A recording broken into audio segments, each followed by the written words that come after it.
Alors, bonjour tout le monde et bienvenue à Franchement les Tourneaux. Alors, cette semaine, on va discuter de politique fédérale et d'élections, bien entendu, mais on va pas aborder ça de front au sens où on va recevoir Marie-Ève Martel dans la deuxième partie de l'émission qui va le traiter de la question, mais sous l'angle journalistique. On a vu, là, ça a quand même fait toute une histoire que Pierre Poilievre accepte pas les journalistes dans son autobus ou dans son avion de campagne. Alors, on va revenir là-dessus. C'est un peu quoi la tradition, tout ça, comment on travaille normalement la couverture d'une campagne électorale. Et Marie-Ève va nous parler aussi là, de cette controverse TVA qui est plus dans le consortium. Bon, ça date, mais finalement, faut payer 75 000 pour aller débattre à TVA. Puis là, oups, M. Carney veut pas y aller parce que il trouve que c'est une question de principe de payer ou pas payer. Puis après ça, le Parti vert est pas là, puis le Bloc saute là-dessus, puis on trouve que Carney méprise le Québec parce qu'il participe pas à ce débat. Bref, on va revenir sur cette question-là avec Marie-Ève. Et on va aussi parler du budget du Québec parce que hier, quand même, ça l'a occupé pas mal d'espace. Il y a Pierre-Antoine Harvey, qui est économiste à la Confédération des syndicats du Québec, qui représente les enseignants, les enseignantes au Québec, qui est économiste, qui a participé à quelques reprises à notre émission pour justement décortiquer un peu budget d'austérité, pas d'austérité, tout ça. Et on va regarder ça là, après la première pause à 12h15 avec lui. Et il y en a un qui est en studio, c'est Michel Labrec. Allô, Jacques. Comment ça va, Michel? Ça va bien, ça va mieux. J'ai eu des problèmes dentaires et buccaux. Ah oui? C'est pas des affaires de notre ça n'a rien à voir avec le Trumpiste. Très sympathique, hein, non, pas du tout. Ça n'a pas rapport? Ouais, voilà, mais maintenant, ça va mieux. Une greffe de gencive qui a mal tourné. Ah oui? Voilà. Ouh là là! Je ne pouvais plus parler à ce micro, ni même à ma blonde, finalement, mais voilà. Bon, tu as été mieux. Alors, tu vas t'en prendre ce midi. C'est ça. Michel Labrec, qui a été journaliste à la radio de Radio-Canada, qui a couvert notamment pas mal la politique américaine pendant plusieurs années et qui a publié un texte dans Le Devoir en début de semaine. Un très bon texte, très senti sur son rapport avec les États-Unis. On va y découvrir un rapport peu... compliqué. Complexe? Compliqué. Oui, tout à fait. Ben oui, puis je t'explique. De plus en plus. Puis j'en profiterai pour expliquer c'est quoi mon rapport, moi, avec les États-Unis. J'étais en train de me réconcilier parce que pendant longtemps, j'ai été vraiment un anti-impérialisme américain, pro-nicaraguayen, pro-cubain et tout et tout. Mais disons que le baseball m'avait ramené aux États-Unis ces dernières années, mais là, je vais trouver ça difficile parce que j'ai pris l'engagement de ne pas aller aux États-Unis tant que Donald Trump va faire les niaiseries qu'il fait là, et je vais me rabattre sur Toronto. Au moins, on a un club à Toronto. Ouais, la saison commence demain, by the way. Alors, je le sais, j'ai pas un, j'ai pas deux, j'ai 3 poules. Alors, c'est ça l'avantage et la beauté d'être à la retraite. Donc, on va aborder tous ces sujets-là dans le cadre de l'émission, mais moi, j'aimerais quand même accorder une importance à toute la question de la campagne fédérale électorale. Elle va être rapide. Évidemment, elle sera, disons, occupée presque à temps plein par la présence de Donald Trump de l'autre côté de la frontière qui nous menace de tarifs à partir du 2 avril, qui parle du 51e État, qui veut nous annexer avec le Groenland et tout et tout. Bref, j'ai pas besoin de revenir dans le détail sur comment Trump se comporte depuis qu'il est au pouvoir, mais c'est clair que le Trumpisme va occuper cette campagne électorale. D'ailleurs, les sondages le traduisent bien. Cette remontée spectaculaire du Parti libéral canadien est directement proportionnelle à ce que Trump représente, pas juste pour le Canada, mais aussi, je dirais, pour l'ensemble de la planète.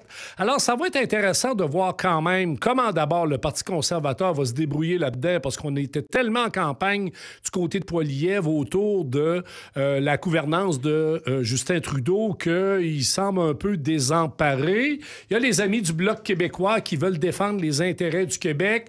Bon, au quotidien, c'est sûr qu'il va y avoir de l'anecdote, il va y avoir quelques coups d'éclat. Ce matin, je lisais les paradis fiscaux du côté de Carney. Est-ce qu'on est étonné? M. Carney, c'est quand même pas un représentant de la gauche. On va pas se compter d'histoire, là. Hein? La Réserve fédérale, la Banque centrale d'Angleterre, il a déjà été à la Banque centrale du Canada. C'est un vrai néolibéral au sens classique du terme, mais en même temps, probablement que son côté banquier est très rassurant pour la majorité des électeurs et des électrices. Faut le rappeler quand même, souvent, quand quand on fait de la politique au quotidien, on analyse la politique, on a l'impression d'avoir des approches puis des lignes qui nous expliquent de A à Z comment on devrait se comporter dans un contexte électoral, alors qu'on sait très bien que le comportement des électeurs n'est pas du tout le même, au sens où les électeurs, que voulez-vous, ils votent avec leur poche et on ne peut pas reprocher aux électeurs et aux électrices de voter avec leur poche. Le pouvoir d'achat, le panier d'épicerie, le coût des loyers, la crise du logement, etc., etc. On l'a vu aux États-Unis. Ceux qui ont voté majoritairement pour Trump considéraient que leur pouvoir d'achat était altéré, alors qu'on sait très bien que c'était pas le problème de Biden, c'était le problème de la COVID, puis de la poussée inflationniste, puis de la crise énergétique. Et c'est clair que au Canada, les Canadiens, les Canadiennes, les Québécois, les Québécoises vont aussi voter en fonction d'un agenda qui est celui de Donald Trump. Le Bloc québécois s'est positionné dans la défense des intérêts du Québec. Moi, là-dessus, je trouve ça intéressant, particulièrement au niveau de la gestion de l'offre, parce qu'on le sait, la question de la gestion de l'offre au Québec, quand on regarde comment ça se passe dans l'Ouest canadien, c'est peut-être pas nécessairement sur un pied d'égalité. Alors, il faudra voir maintenant comment les Québécois et les Québécoises vont réagir dans ce contexte-là, mais c'est sûr qu'on va suivre à chaque mercredi la politique canadienne. Budget provincial, moi, je vais vous avouer honnêtement, encore une fois, les déficits records, première page du Devoir, de la presse, du Journal de Montréal, TVA, Radio-Canada, on nous étourdit toujours avec cette idée-là qu'on atteint des sommets vertigineux en termes de déficit, alors que, dans le fond, il y a bon nombre d'économistes hier, et j'étais heureux de les entendre, qui relativisaient la hauteur du déficit en rappelant que l'économie nationale du Québec, elle est forte. On n'est pas dans un pays sous-développé. On a une économie nationale très forte, capable d'assumer un déficit qui est à la hauteur de quoi? 1,5, 1,6, 1,7 du PIB. Donc, oui, c'est vrai qu'on a une augmentation du déficit qui explique effectivement que l'État québécois a dû réinvestir en santé, en éducation. M. Girard dit même l'équilibre 2029-2030, mais c'est pas fermé. Bravo, il n'y a pas de dogmatisme sur cette question-là, parce qu'on sait très bien que si jamais les tarifs de douaniers frappent dur à partir du mois d'avril, qu'il y a des PME qui vont être en difficulté, il y a des travailleurs qui vont perdre leur job, il y a des entreprises qui vont demander à l'État fédéral et à l'État provincial de les soutenir, et un État est là pour s'assurer justement qu'on supporte l'économie et qu'on supporte pas juste l'innovation économique comme il le fait dans le budget, mais aussi l'innovation sociale. On va regarder tantôt avec notre ami Pierre-Antoine si effectivement le cadre budgétaire actuel va nous assurer un financement adéquat en éducation, en santé. En tout cas, les syndicats disent non ce matin, puis les chroniqueurs aussi. Ça sera à vérifier avec Pierre-Antoine. Mais tout ça pour dire que c'est un budget qui risque quand même de ne pas durer très, très longtemps, un peu spéculatif, parce qu'on ne sait pas de quoi l'avenir est fait.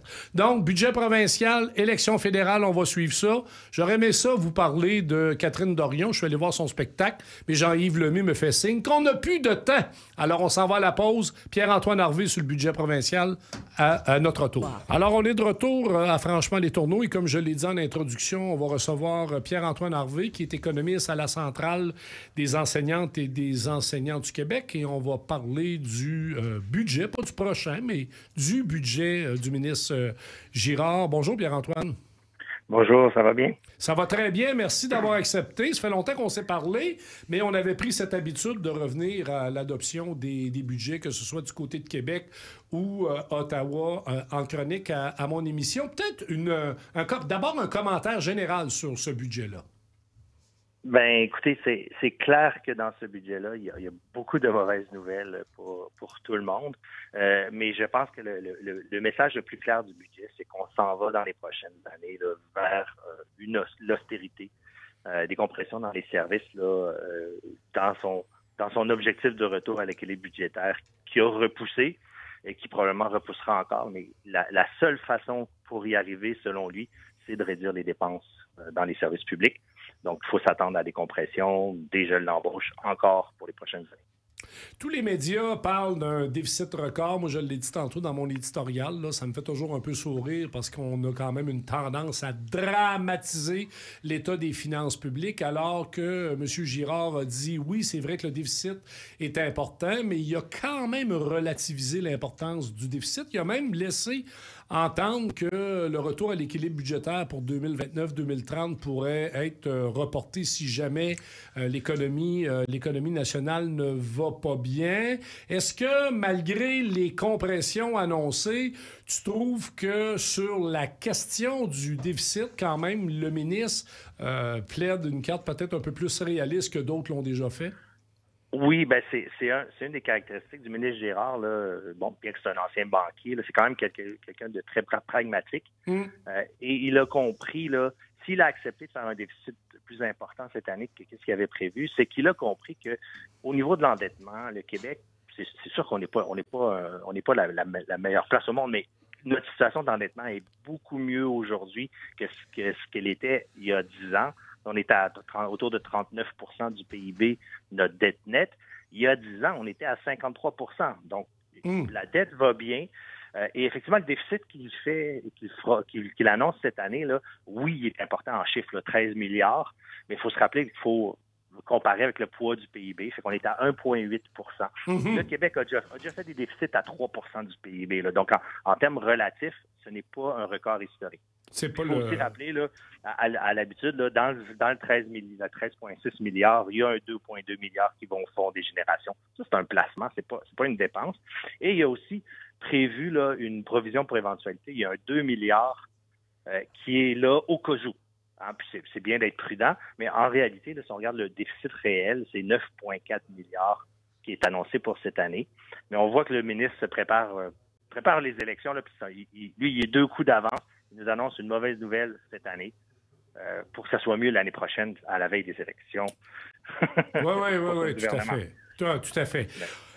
Bon, tu soulèves la question, bon, retour vers l'austérité, tout ça. Bon, il y a quand même des sous en santé, en éducation. Bon, j'ai compris, évidemment, qu'on n'est peut-être pas nécessairement à la hauteur des coûts du système, mais peut-être si on les prend un par un. En éducation, qu'est-ce que ça signifie concrètement, le budget actuel, là? Ben, c'est ça. Et dans les deux domaines, là, on est en dessous des coûts du système. Donc, ça, c'est pour maintenir le même niveau de service. Il y a l'inflation, il y a les salaires qui augmentent, le coût des édifices, le coût du chauffage des écoles. Donc, il faut que le budget grossisse au moins à l'ampleur de cette inflation-là des coûts de service. Et c'est pas le cas ni en éducation ni en santé cette année. Le ministre a annoncé des nouvelles mesures là, pour montrer qu'il est encore préoccupé par ces enjeux-là. Mais bien franchement, là, ces mesures-là sont, pour la plupart, là, le report de mesures qui existaient déjà. Par exemple, en éducation, là, une des mesures importantes, c'est il y a une prime pour attirer des enseignantes retraitées pour qu'elles reviennent dans les écoles pour travailler, pour combler la pénurie de main-d'œuvre. Ben ça, il s'est rendu compte que c'était bien utile parce qu'il n'avait pas réglé réellement la pénurie de main-d'œuvre. Donc, il la maintient. C'est quand même une somme importante là, des réinvestissements en santé. Mais ce que ça signifie, c'est qu'on risque de voir encore ce qu'on a vu là.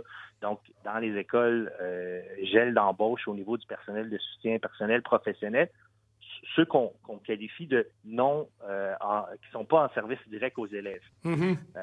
Mais en même temps, dans une école, c'est une équipe, hein, et si l'adjointe au service des ressources humaines est pas remplacée, ben là, ça veut dire qu'on peut plus embaucher une nouvelle personne pour faire les services aux élèves. Ou s'il y a un problème avec la paye, ben là, ça pénalise tout le monde. Donc, en bout de ligne, tout le monde dans une école finit par accomplir la mission de l'école, qui est d'être au service des élèves.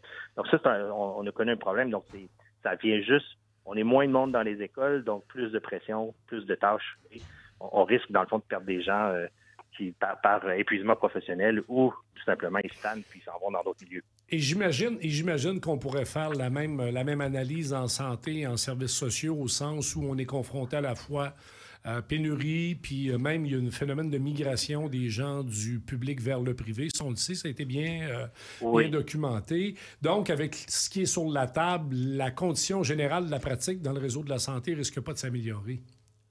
Non, c'est ça, parce que, tu sais, juste pour donner une indication, là, la hausse, le plan de retour à l'équilibre budgétaire là, du ministre, c'est que pendant les 5 prochaines années, il faut que les dépenses du gouvernement augmentent maximum de 2 Dans les 5 dernières années, là, c'était une augmentation de 6 en moyenne, tous les secteurs, tous les services confondus.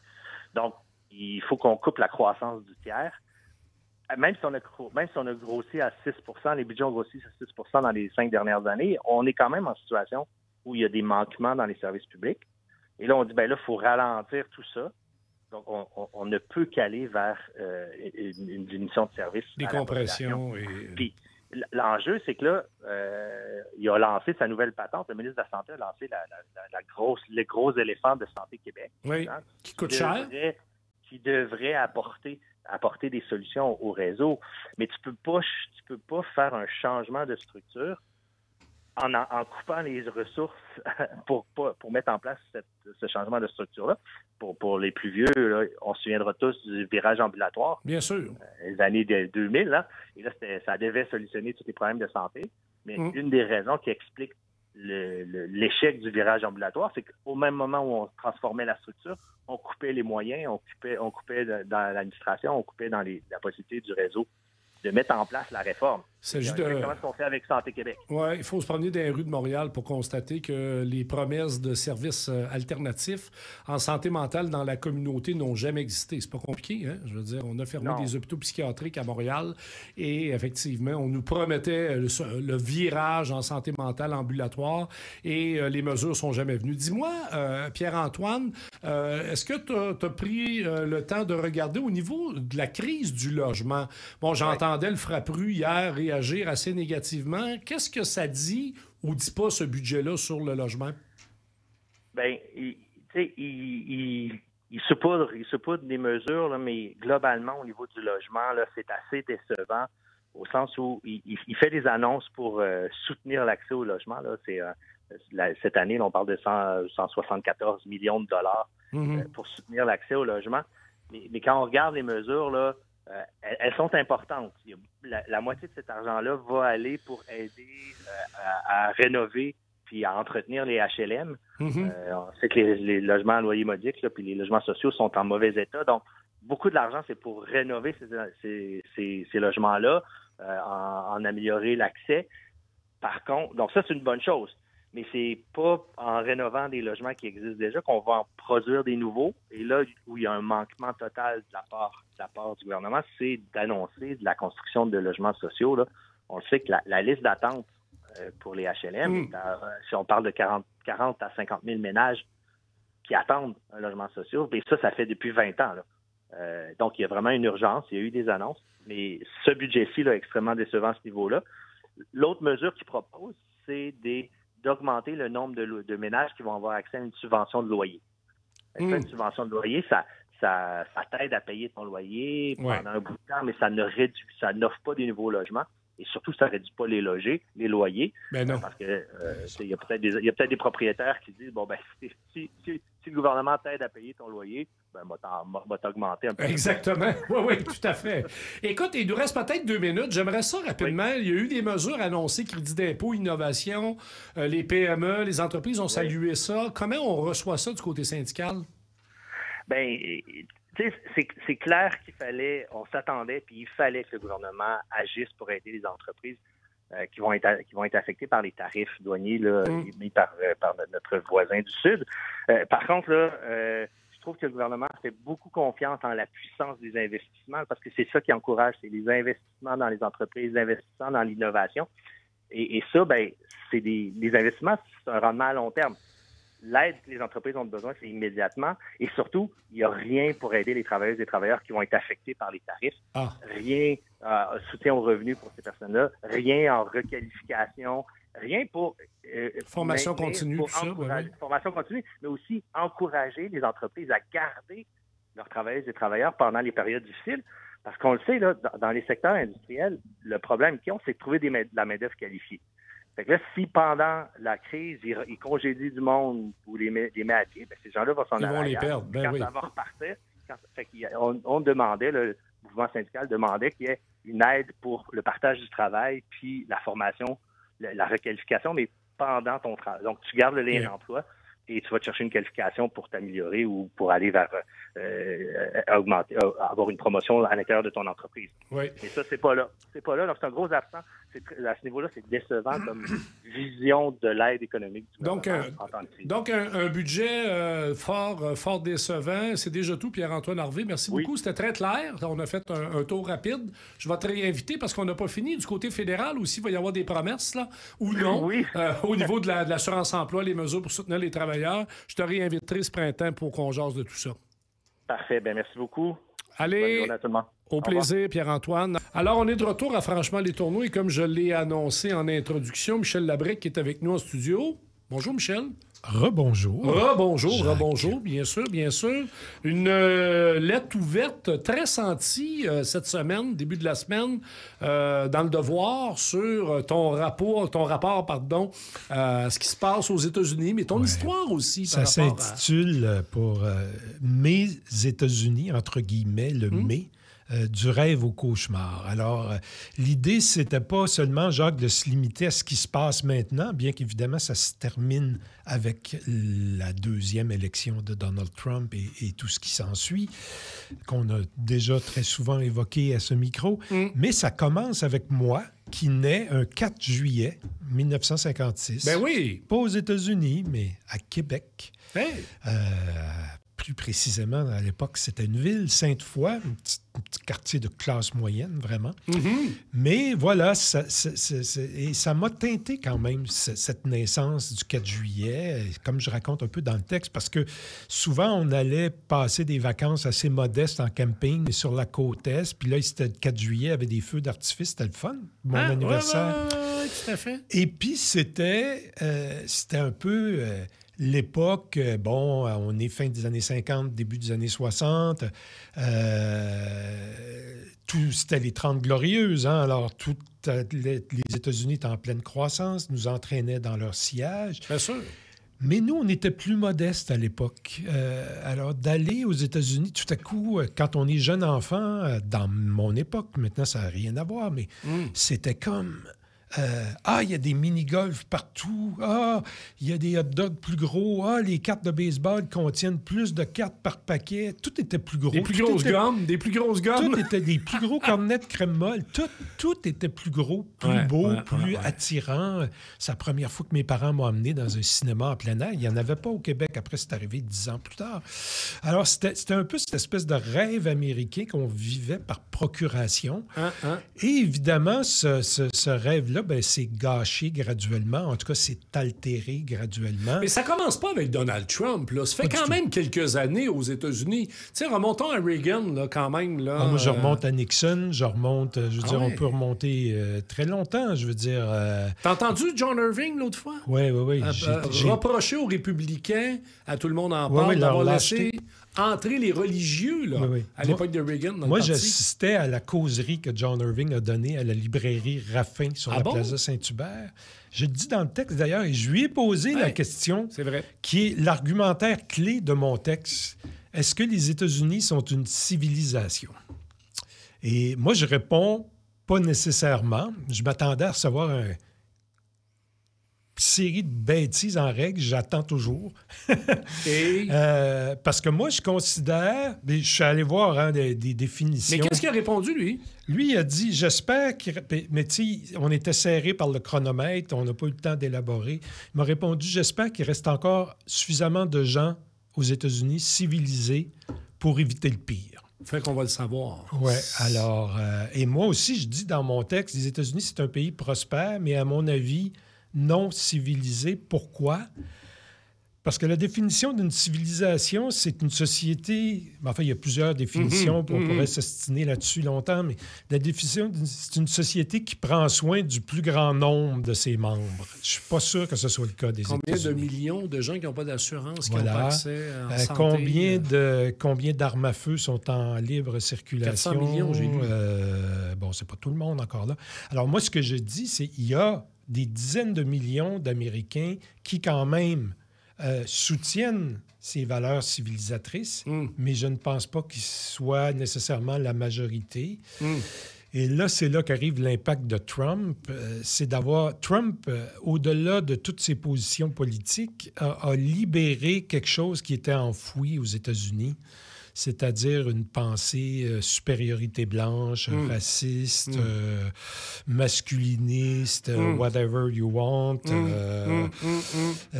Ça s'est libéré et ça ressorti. Oui, à partir du moment où le président lui-même ne se gêne pas pour, ça libère tout le reste. Mais si tu veux, je vais revenir un peu à comment ma vision des États-Unis s'est graduellement étiolée. Et un des incidents que je raconte, c'était pas un incident. En fait, moi, en 1967, donc l'année de l'Expo, je suis en camping avec mes parents à Pointe-Pelée. C'est un parc national en Ontario, sur le bord du lac Erie. T'es allé au baseball? Et là, mon père me dit... Je vous rappelle que c'était avant les expos. Les expos sont arrivés en 69. Mon père me dit, qu'est-ce que tu dirais, Michel, si on allait voir les Tigers? Moi, j'avais toujours mon gant, mon bat de baseball, voilà. Alors, j'étais enchanté. Parce que c'était juste l'autre côté, là. Oui, c'était à 1 heure de route, à peu près, tu sais, Windsor. Ouais. J'ai commencé ma carrière à Radio-Canada, d'ailleurs, en 1982. Tu as Windsor, tu as Détroit.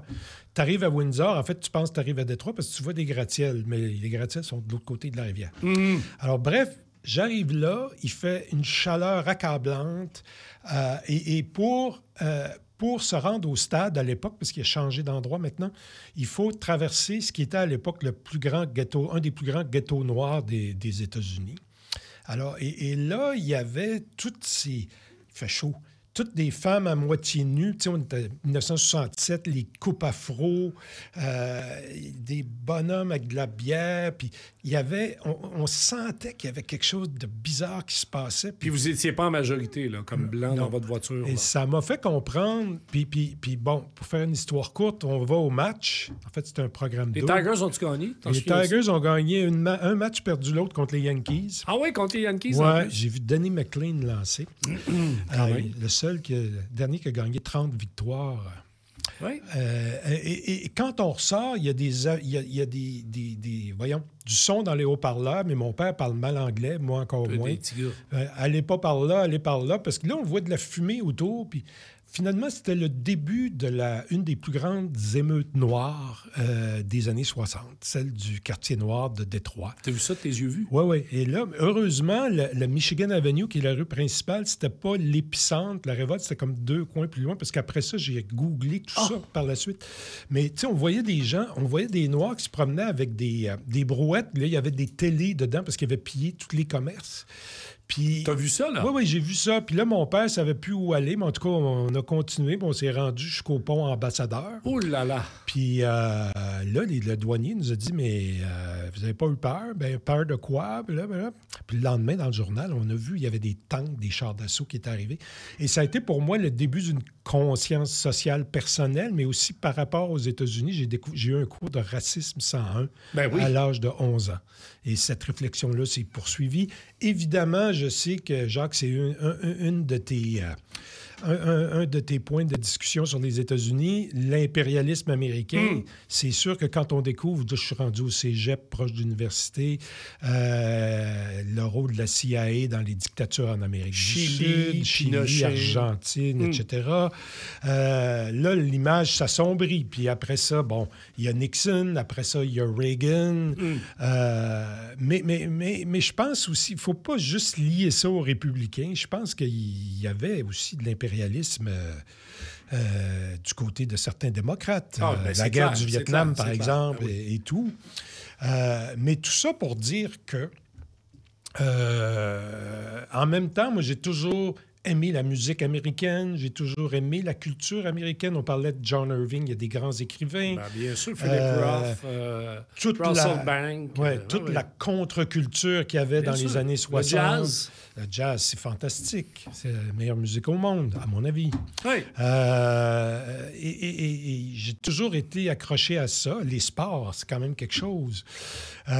Mais voilà. Et là, on arrive à cette époque où là, je me suis senti trahi. C'est-à-dire, pas la première élection de Trump, parce que ça pouvait être un accident de parcours, mais la deuxième, je ne l'ai pas pris. Au début, ça a été de l'incompréhension.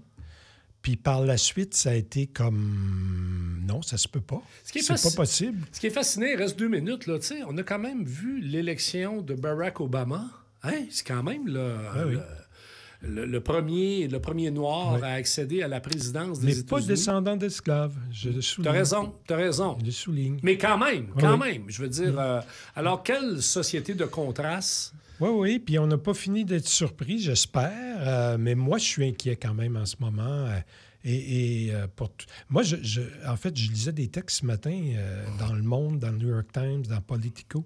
Je suis quand même étonné, je ne veux pas dire de l'intelligence de Trump, mais peut-être de son entourage. Je veux dire, ils savent, évidemment, il y a le fameux projet 2025 du Heritage Foundation. Ils savent très bien où ils s'en vont. Absolument. Et ils sont en train de menacer, à mon avis, certains pans de la démocratie américaine. Alors là, il faudra les arrêter. Et J.D. Vance m'inquiète encore plus que Trump. Parce que ses discours face aux Européens, face à Zelensky, j'ai peur. Puis il est jeune.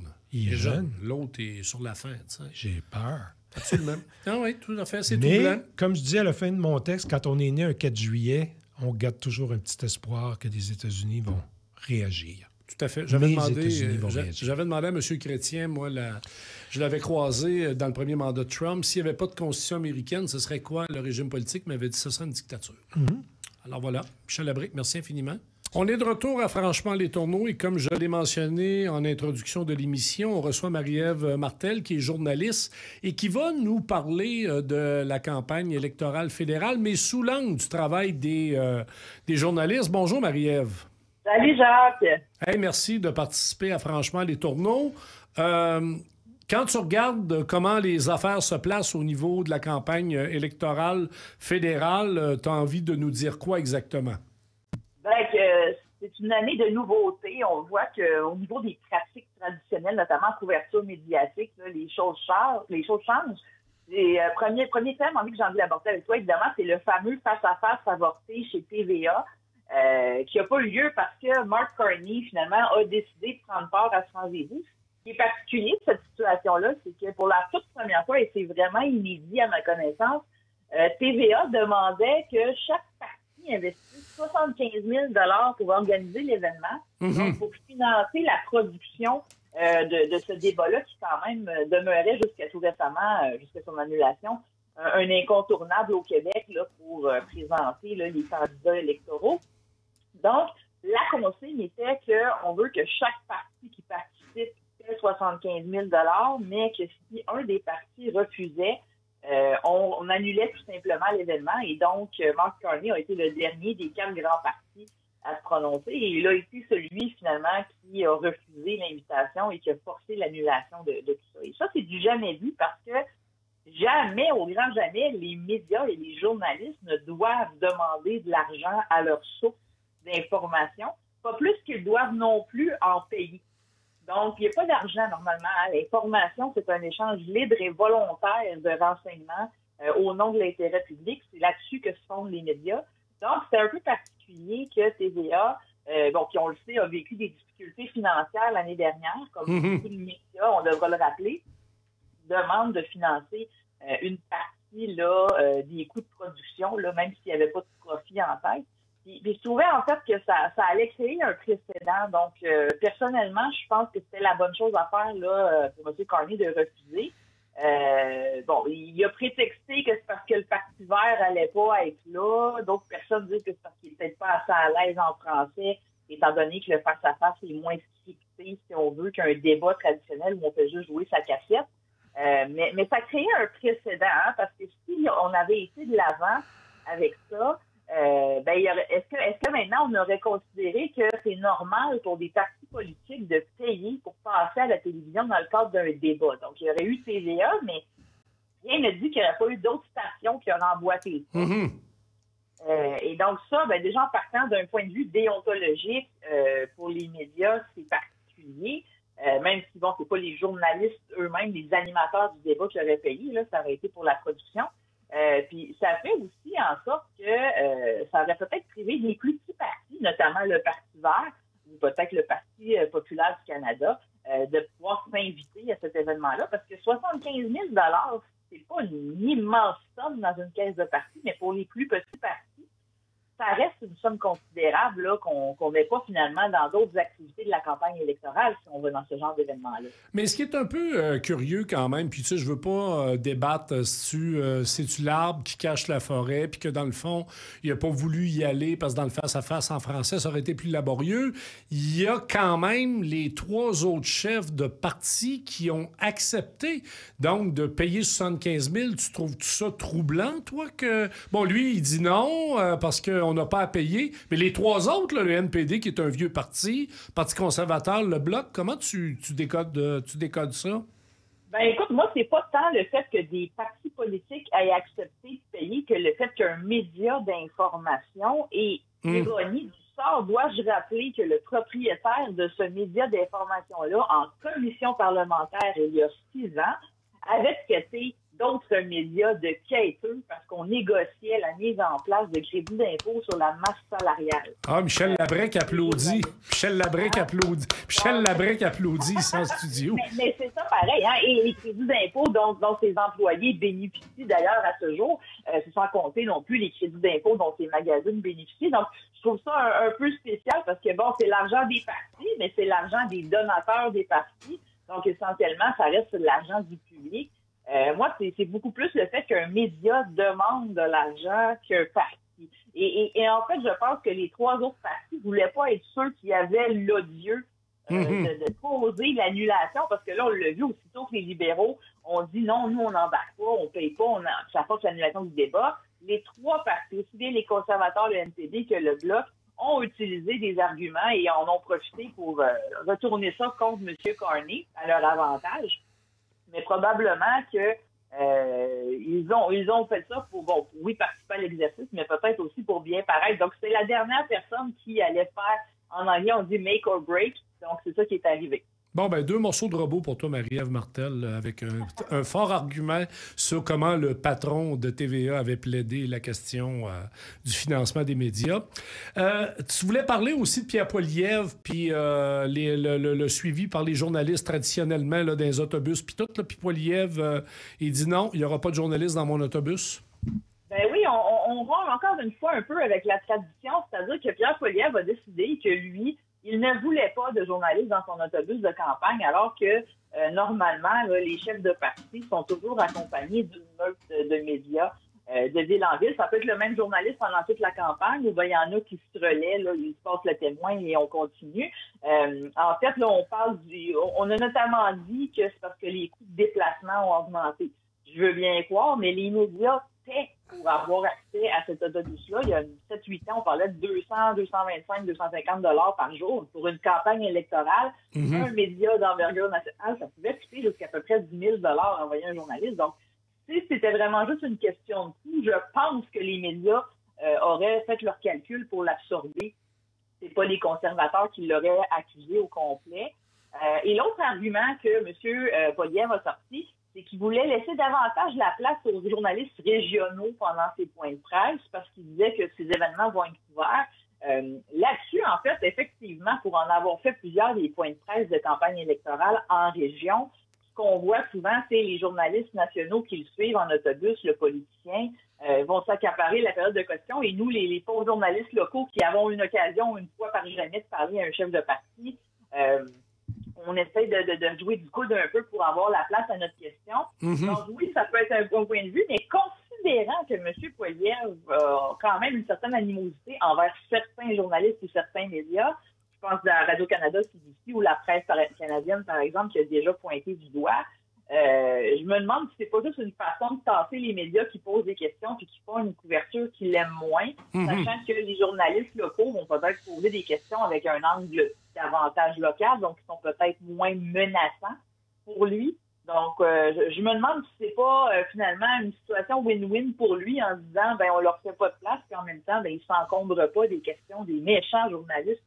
qui le suivraient en campagne électorale. Oui, chose certaine, c'est qu'il n'y a rien probablement d'innocent là-dedans, au sens où, effectivement, moi, j'en ai jamais accompagné là, de chefs de parti dans leur autobus, mais c'est sûr que quand tu passes quasiment 24 heures sur 24 avec un politicien, une politicienne, il y a une forme d'intimité là, dans l'environnement immédiat qui s'établit et peut-être que M. Poilievre voulait pas permettre cet accès-là, mais c'est clair que dans un contexte électoral qui n'est pas facile, dans un contexte électoral où, on le sait, là, du côté des États-Unis, Donald Trump, lui, les journalistes qui posent des bonnes questions puis qui font leur travail d'enquête de journaliste, ils n'aiment pas ça. Quand tu regardes comment la campagne, qui va être très, très, très rapide, va se dérouler, as-tu quand même une inquiétude sur cette idée-là qu'au Canada, on est encore capable librement de couvrir de la politique? Ah, assurément, assurément. Je veux dire, même si les journalistes sont pas dans l'autobus, ça n'empêche pas les journalistes de se rendre sur place par leurs propres moyens. M. Poilievre a déjà annoncé que ses conférences de presse allaient être diffusées en ligne. Donc, c'est sûr que là, on vient contrôler peut-être la période des questions. Mais l'information va circuler. Je veux dire, il n'y a aucun parti politique qui peut se priver d'une couverture médiatique en campagne électorale. On n'est pas rendu là. On en a besoin. On a besoin des analyses aussi. Des experts en politique pour décortiquer le message, décortiquer les annonces. Donc ça, je pense qu'on est loin là, d'être dans la même situation qu'aux États-Unis. Et juste pour revenir sur l'autobus, c'est inédit au fédéral, à ma connaissance. C'est arrivé en 2018 avec un certain Doug Ford en Ontario. Oui, c'est-à-dire? Ben, que lui aussi avait décidé que les journalistes étaient persona non grata dans l'autobus de campagne. Donc, et c'est intéressant parce que les journalistes ont eux-mêmes déjà boudé aussi des autobus en 2014, donc campagne provinciale. C'était la première année que Québec solidaire avait décidé de noliser un autocar. Il avait appelé ça la caravane de l'amour. Et il y a seulement 2 journalistes qui ont pris part d'abord parce que les médias à l'époque trouvaient que Québec solidaire était encore marginal. Et donc, comme ses chances d'emporter le pouvoir était très mince, ça valait pas la peine d'envoyer un journaliste à temps plein avec les gens. Il nous reste peut-être deux minutes. Tu vas suivre quoi, toi, comme journaliste? Qu'est-ce qui t'intéresse dans le cadre de cette campagne électorale? Bien, évidemment, ça va être de voir les annonces, comment on va spinner aussi les nouvelles du jour, hein, parce que la politique, c'est, oui, un engagement, en théorie, c'est un engagement citoyen envers nos concitoyens, mais toute la question aussi du jeu d'image, comment on va essayer de tourner les nouvelles à notre avantage ou au contraire de les présenter comme des désavantages pour nos compétiteurs. Donc, de voir comment nos politiciens vont se lancer des pics et voir aussi comment ils vont se débrouiller dans les débats, là, aussi bien en français et en anglais, qui seront sur Radio-Canada et CBC. Tout à fait. Marie-Ève Martel, journaliste, qui chronique régulièrement à Franchement les Tourneaux. Je te remercie infiniment pour cette participation, puis on va te réinviter très prochainement à notre émission.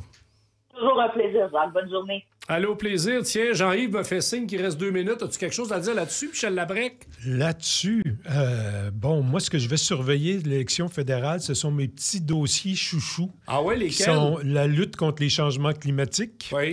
La culture, parce qu'on oublie souvent d'en parler. C'est vrai, on n'a pas parlé pour le budget provincial. Favorable. Oui, mais là, il y a eu des augmentations, semble-t-il. Sinon, oui, le transport public, encore, ça fait partie de la lutte au changement climatique. Évidemment, la guerre commerciale.